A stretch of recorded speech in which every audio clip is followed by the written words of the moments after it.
Muy buenas tardes, mi nombre es Julio Antonio Torres Peralta, supervisor de zona de la región de Ixmiquilpan del Consejo Nacional de Fomento Educativo.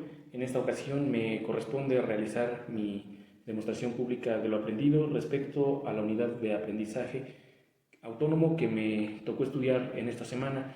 Tuve la fortuna de ser tutorado por el licenciado Miguel Morales Elox, que es enlace entre oficinas centrales del CONAFE y la Coordinación Territorial del Estado de Hidalgo. Pues quiero decirles que la unidad que estudiamos en esta semana fue la unidad de ingenio y figura. El tutor comenzó por hacer la oferta de este tema, no tanto nos ofreció algún otro tema, sino más bien nos ofertó algunos desafíos que corresponden pues a esta unidad de aprendizaje. En lo particular, creo que la manera en que oferta el tema me parece sumamente atractiva, sumamente importante, porque lo hace pues con una naturalidad que nos da, bueno, nos permite observar que tiene conocimiento del tema, que tiene dominio de él, y eso creo que desde un principio, para quienes tenemos la intención de aprender algo, pues nos da bastante confianza, ¿no? Y entonces creo que es fundamental, creo que es importante.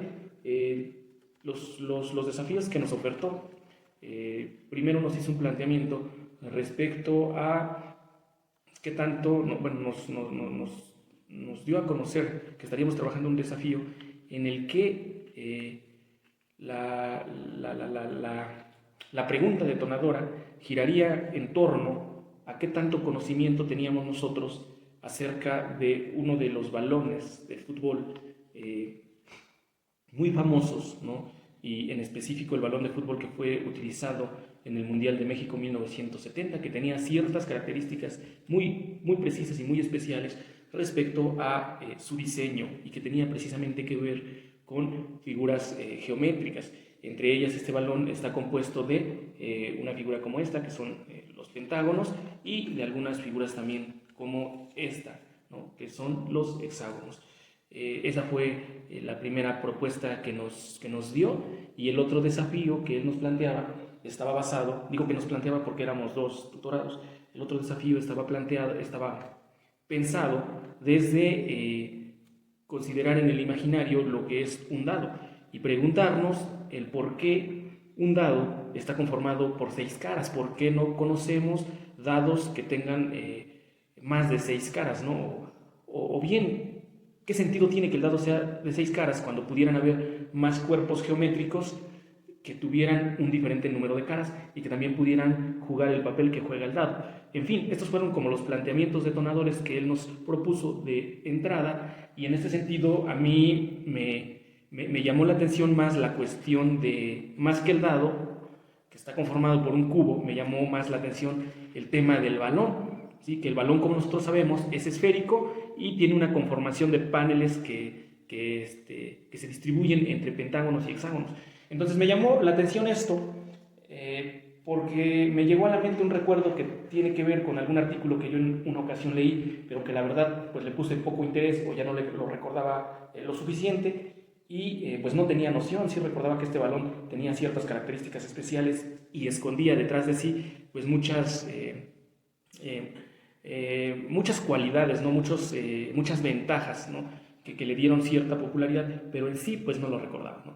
Entonces ya de lleno yo elegí irme por esta parte, ¿no? Del balón de fútbol, y lo que mi tutor me propuso, ¿sí? Fue hacer la revisión de un texto, ¿no?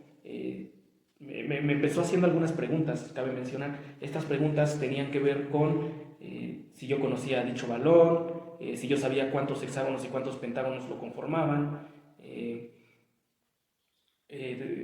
Recordaba yo de entrada que tenía una mezcla de hexágonos y pentágonos de color negro y de color blanco, pero no sabía yo si los pentágonos eran negros y los hexágonos blancos o viceversa. La verdad es que no lo recordaba, estaba la imagen del balón en mi mente, pero en sí pues no tenía yo muchísima claridad, ¿no? Entonces estas preguntas comenzaron a inquietarme más respecto de este planteamiento que él me hizo, y pues tratamos de resolverlo, de sacar la mayor cantidad de respuestas posibles a través del diálogo. No fue posible, a pesar de que pudimos responderlas, uno siempre se queda con la incertidumbre, no tiene esa claridad, hace falta a veces despejar de mejor manera estas cuestiones. Por lo tanto, pues ya entre el diálogo, el tutor también me sugirió que pudiéramos revisar un texto que me compartió de manera digital, porque cabe mencionar también que esta tutoría se llevó a cabo a distancia a través de la plataforma de Google Meet. Y bueno, pues bueno, se me olvidaron también, dentro de este diálogo preliminar, o de este diálogo a modo de diagnóstico, me preguntaba de cuántas figuras, de cuántos pentágonos y hexágonos estará conformado este balón. Entonces yo traté primero con la mano, ¿no? De esta manera dije, bueno, más o menos esos balones tienen un pentágono más o menos de este tamaño. ¿Cuántos de este tamaño, dimensionándolo con mi mano, necesitaría yo para poder conformar el balón? Entonces hice los cálculos, en realidad conté en un primer momento 37, dije, bueno, pues yo creo que con 37 serían suficientes. Después, para cerrar esta idea, mencioné un intervalo, ¿no? Y dije menos de 40, ¿sí? Arriba de 35 y menos de 40. Son los entre hexágonos y pentágonos, es lo que necesitamos para formar el balón de fútbol. Eso me pareció muy interesante, porque en lo personal pues me permitió también despertar, ¿no? algunas habilidades o competencias que tuviera yo sobre noción espacial, ¿no? Sentía que se me trenzaba el cerebro, ¿no? Queriendo hacer ese cálculo, pero bueno, al final, como les decía, me compartió un texto en PDF que revisé ansiosamente, porque estaba seguro que ahí podíamos encontrar bastantes respuestas. En este texto aparecieron primeramente la imagen de todos los balones que han sido utilizados en los distintos mundiales que se han llevado a cabo. Identifiqué, ¿no? Justamente el balón utilizado en México 1970. A primera vista quise contar para cerciorarme si había yo estado en lo cierto cuando calculé el número de pentágonos y hexágonos que conforman este balón. No lo hice, como que lo dejé pasar, no sé. La imagen de primera instancia me causó cierta desconfianza. Dije, no, aquí no lo voy a descubrir. Seguí leyendo y por ahí me invitaba a hacer una lectura respecto a la historia de este balón. En ese momento pues yo me emocioné, porque dije, bueno, aquí está lo bueno, aquí está la carnita, aquí vamos a poder pues dar respuesta a muchas de las preguntas que tenemos. Después me llevé una sorpresa, ¿no? Cuando me dirigí al texto, se trataba de un texto que estaba escrito en inglés, ¿sí? Y esto pues yo no me lo esperaba, ¿no? Al ver este texto, en lo particular, sí me causó cierta... dije, se me va a complicar más, voy a tener que hacer la traducción del texto. Yo no tengo ningún problema para poder, no tengo problemas en cuanto a la disposición mía, en lo personal, para leer un texto de inglés. Sin embargo, quiero decir que pues no soy tampoco un experto, y aunque muchas veces he hecho traducciones, ¿no? Me llama mucho la atención los textos en inglés, ¿no? Por el tipo de información que a veces contienen. No lo he puesto en práctica, lo reconozco, hace muchísimo tiempo que no hago traducción de textos. Entonces me quedé un poquito en shock, le di una primera leída a este texto, ¿no? No sé si pudiera decir una primera leída, o más bien una especie ahí como de ¿cómo lo diré? Como de revisión únicamente, ¿no? Revisé el texto y las palabras que llegaba yo a conocer, entre ellas pues algunos cognados, algunas palabras también que pues ya por experiencia pues conozco, no pude hacer una interpretación. Leí que este balón de fútbol está conformado de 32 hexágonos y pentágonos. Me quedó la duda si son 32 hexágonos y 32 pentágonos en total, o 32 de cada uno. Me quedó esa duda de entrada. También leí que este balón tenía características físicas que lo hacían pues un balón especial, un balón atractivo, entre ellas pues el hecho de que contrastara los colores blanco y negro, ¿no? Que era muy llamativo. Eso fue lo que interpreté en esa primera lectura de rastreo. Después seguimos dialogando con el tutor, ¿no? Me preguntó acerca de si ya había yo revisado, si ya había yo entendido. Yo le comenté esto que acabo de decir, de que pues sí hice una mirada preliminar al texto, pero como tal pues no comprendía al 100% qué es lo que este texto me decía. Entonces, dentro del diálogo, el tutor me comentaba que eso que había hecho pues era importante, pero que sin embargo podía decidir si era mi interés hacer la traducción completa o quedarme ya con esa información. Le platiqué que en especial estaba yo un poquito confundido con respecto a la respuesta del número de pentágonos y hexágonos que conformaban el balón. Entonces me dijo, pues podría revisarlo y hacer una traducción un poquito más correcta para que te lo diga. Hicimos la traducción juntos, dialogando, platicando. Creo que no era difícil traducir esa parte del texto. Era una oración en la que se mencionaba que el balón estaba conformado de 32 pentágonos y hexágonos. Concluimos entre los dos que en sí el enunciado era un poco confuso. Efectivamente no tenía claridad respecto, o sea, no era preciso respecto a si eran 32 y 32 hexágonos y 32 pentágonos o 32 entre ambos. No aclaraba esa parte. Pudiera parecer lógico de primera instancia, no en el momento en el que me estaba tutorando, no fue sencillo. Entonces, entre esa duda, recordé que había hecho poco caso a la imagen que estaba en el texto que me había compartido. Regresé a la imagen, me puse a contar los pentágonos y los hexágonos que conformaban el balón que estaba en la imagen. Conté 16, entre pentágonos y hexágonos conté 16. Me di cuenta que en la imagen se veía la mitad del balón, entonces la otra mitad pues eran otros 16, dije yo.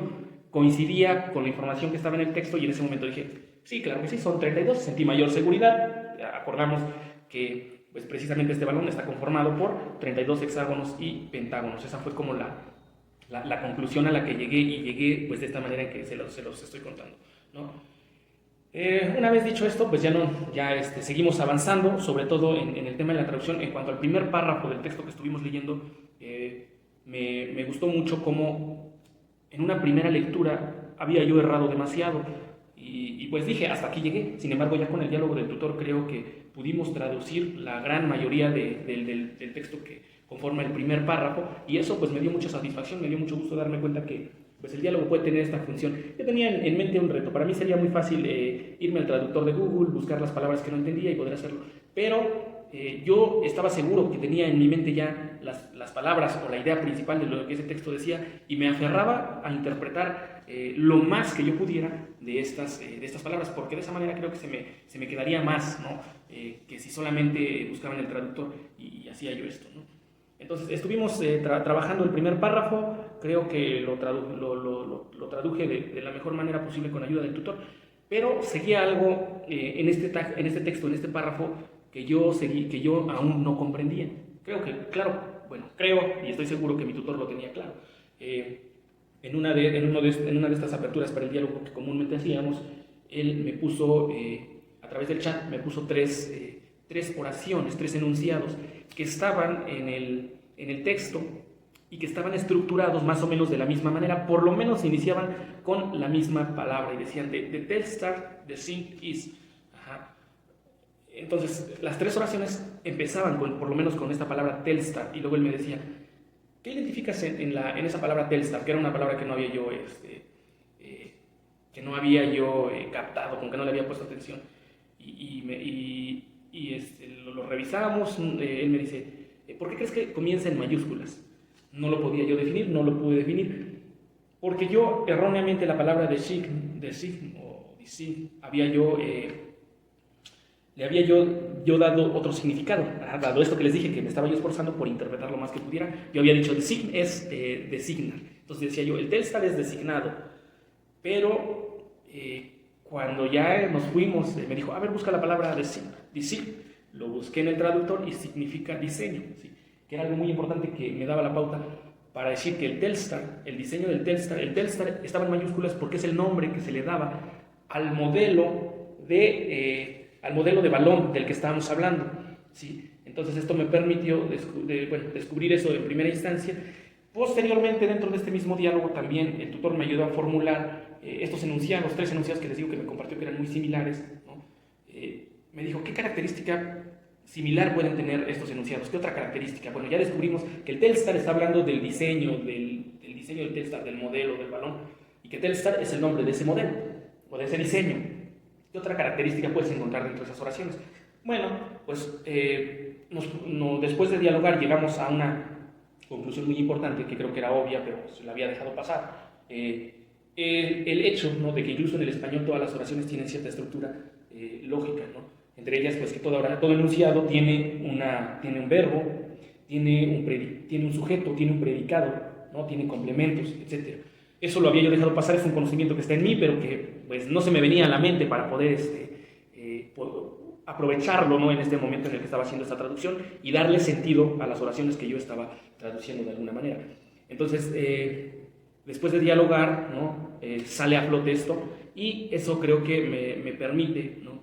Ir moviéndome en esta traducción de una manera más significativa, ¿no? Que le dé sentido a lo que estaba yo haciendo. Entonces empezamos y me decía mi tutor, creo que es importante en este sentido que primero siempre identifiques el verbo porque es el elemento del enunciado detrás del cual gira todo lo demás. Entonces si tú lo identificas te va a permitir muchísimas cosas. Eso creo que es muy cierto, ¿no? Lo hicimos así. Después de esto me puse a traducir nuevamente el primer párrafo, lo concluí y pues después de este esfuerzo, ¿no?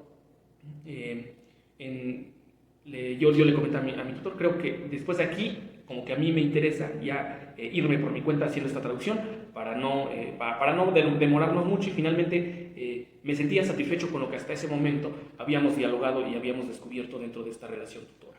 Entonces me puse a hacer la traducción del texto, lo hice completamente, traduje todo el texto. Es cierto, no puedo decir que la traducción me quedó al 100%, no.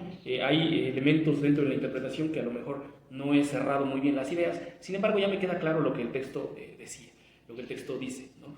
Y creo que eso pues me dejó muy contento, me dio mucho gusto vivir esta experiencia. Mi tutor también me compartió entre los mensajes una especie de algoritmo, decíamos, en donde me ha dicho, localizas el verbo, si ese es el primer pasito, ¿no? Si ya has localizado el verbo, dices, sáltate el paso 1 y brinca el paso 2, que es localizar el sujeto. Si ya lo has localizado, ya sabes cuál es su significado, bríncate el paso 3, ¿no? Que es identificar el predicado o qué es lo que está haciendo el sujeto.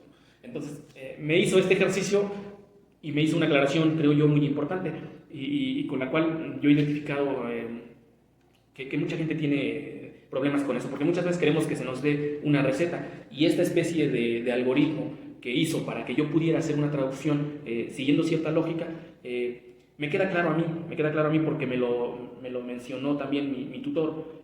No es una receta, ¿no? Y no es algo que te va a ayudar a resolver siempre este tema. Lo único que te ayudará a ser mejor en este proceso de traducción va a ser el hecho de que pongas en práctica estos ejercicios que estás haciendo ahorita. Eso me queda claro y me lo dijo. El traducir no es una cuestión mecánica, no, es un proceso sobre todo de apropiación no solo de la técnica sino también del lenguaje. Nos dimos cuenta dentro de este proceso de traducción que pues carezco de muchísimo vocabulario del idioma inglés y que ese es uno de los principales factores que en lo personal pues me detiene para poder hacer esta traducción e interpretación. Platicamos, compartí en bastantes ocasiones también mi registro de proceso de aprendizaje con mi tutor. Se dio cuenta que me gusta escribir, ¿no? Me gusta ser sincero en este tema del aprendizaje. Desde un principio yo le comenté que pues, me siento muy contento de estar trabajando nuevamente el modelo de aprendizaje basado en la colaboración y el diálogo, porque me queda claro que este modelo es un modelo que impone el tema de que las figuras educativas tienen que estar académicamente dominando los contenidos que se van a trabajar en las aulas. Le contaba yo la experiencia que tuvimos después del modelo ABCD y lo digo aquí con toda confianza, fue una experiencia que desde mi punto de vista no aportó nada en términos académicos, en términos de contenido, tanto a nuestras figuras, pero estoy seguro que tampoco a nuestros niños y niñas, ¿no? Fue una cuestión pues, muy mecanizada, ¿no? Y por eso me da mucho gusto que nuevamente podamos trabajar esto, porque me gusta cómo el modelo ABCD impone esta parte de que tengamos que estar preparados para poder ir a dar una temática y que nos dé de esos tiempos, ¿no? Porque cuando no hay un modelo como este, pues difícilmente se dan los tiempos para realmente prepararnos en cuestiones de contenido, ¿no? Y pues a veces solamente se cumple con la parte administrativa u otras cuestiones y se deja de lado esto, ¿no? Y creo que en la educación es muy importante poner mucho énfasis en el dominio de temas, en el estudio de contenidos, y el modelo ABCD en este sentido creo que es un modelo que le da su lugar, ¿no? A la parte académica, a la parte de los contenidos. Entonces, pues de manera personal eso es lo que yo puedo comentar. Me queda claro que no me he adentrado aún más al tema, que esto es tan solo una introducción. Y bueno, que si se da esa oportunidad, pues seguiremos estudiando mayormente este tema para seguir preparándonos, ¿no? La otra actividad o el otro desafío que propuso mi tutor, Miguel, se basaba más en la elaboración de algunos materiales que permitieran también desarrollar la tutoría. Y bueno, pues la intención también era construir un balón a partir de estas figuras de papel cascarón que hicimos. Le voy a dar continuidad a esto que no tengo concluido y pues me gustaría al final ver también, más allá de mi producto que fue la traducción del texto que les platicaba, me gustaría también pues conformar mi baloncito con estas figuras que seguramente también serán muy ilustrativas cuando se llegaran a trabajar con las alumnas y los alumnos que atendemos en los servicios del CONAF. Bueno, entonces el compromiso es ese, seguir estudiando esta unidad a mayor profundidad y pues muchas gracias, ¿no? Agradezco a mi tutor que me dio esta oportunidad y que pues creo que me entendió muy bien, ¿no? Respecto a mis dificultades, a mis dudas que tuve en esta temática. Muchas gracias y bueno, después, si se da la oportunidad, haré la segunda parte de mi demostración pública. Gracias.